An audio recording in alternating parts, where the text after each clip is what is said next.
piraso ng puting dragon fruit. Mas mahal naman ang pulang dragon fruit dahil mas matamis daw. 90 pesos kada piraso. Si Eddie, may-ari ng mahigit 2 ektaryang lupain ng dragon fruit.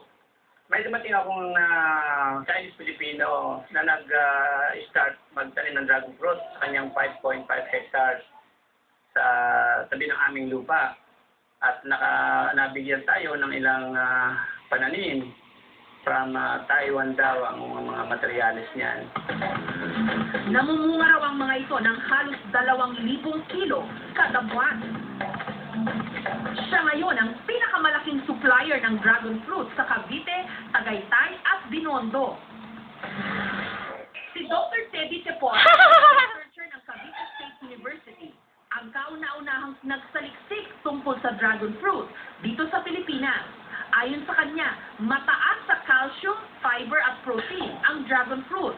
Mataas din ang kanyang antioxidant property na alam naman natin na nakakatulong para maiwasan ang cancer-causing free radicals.